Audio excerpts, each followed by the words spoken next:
Despite my crazy hair, she'll give me love in the stares that she'll hold. With all of the talent that the Cathedral student body has, it is hard to find a place to stand out. One person that has done that is Wyatt Sandlin. Sandlin, a senior here at Cathedral, explores his passion for music by playing his guitar daily and continuously writing music.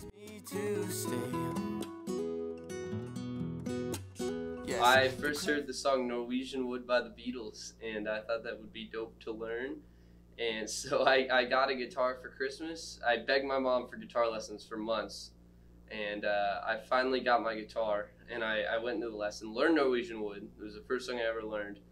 And then I hated it, and I didn't ever touch a guitar again until I picked it, but I still had to go to lessons. And so I picked up my mom's guitar, and it's a really nice, almost 50-year-old classical guitar, and that guitar I just fell in love with, the way it plays, the way it sounds, all that stuff. And so having this engine of being able to kind of open myself up in a way that I'm not really good at, that's kind of skyrocketed in my music career. I haven't put a guitar down since.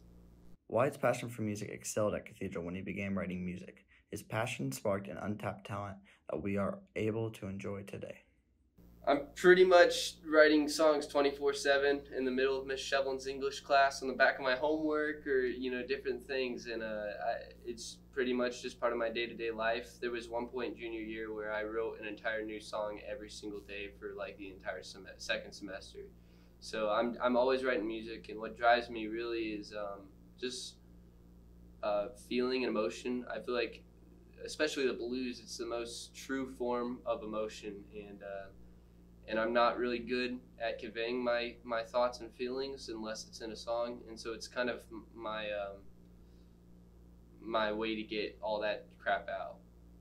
Wyatt used his talent for music to write, record, produce, and release an album, all while still in high school, a very impressive feat reached by few high school musicians across the U.S. Woman in White, Side A, was released on Spotify, Apple Music, and many other streaming platforms November 11th, 2023.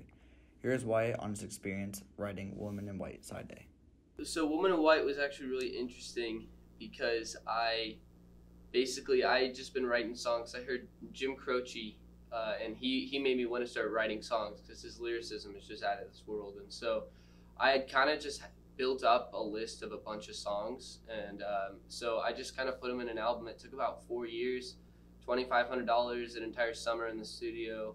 It took a lot of time, but I'm happy with it, the way it came out.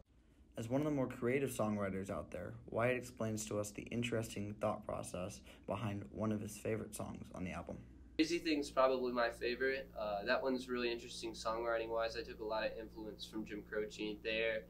The first verse is actually, it's about a girl, and so the first verse is future tense, like I want someone like this.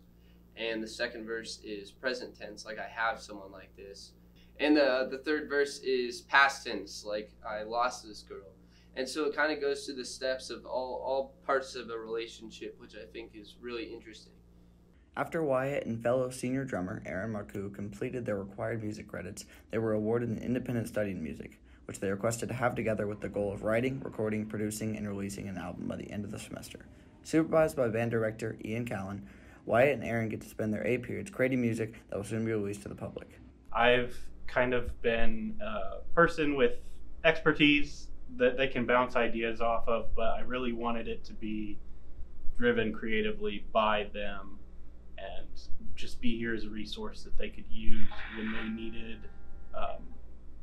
any extra guidance or inspiration, anything like that. Go for it. So I think Wyatt and Aaron are a great creative team because they really counterbalance each other's weaknesses, both in terms of musical knowledge and in terms of just personality and ability to create effectively, efficiently, and have fun while doing it. As important as Aaron and his drumming are to the album, Wyatt seems to be the magic behind the whole operation, writing all the lyrics and guitar parts.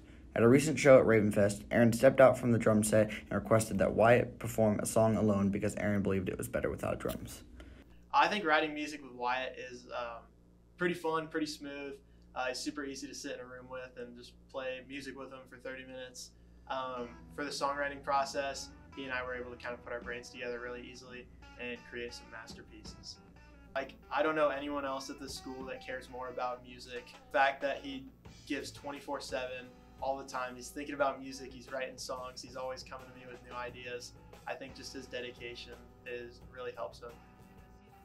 Check out Wyatt and Aaron's Wacky Adventures on streaming platforms May 17th. For Irish Connection News, I'm Wade Knapp.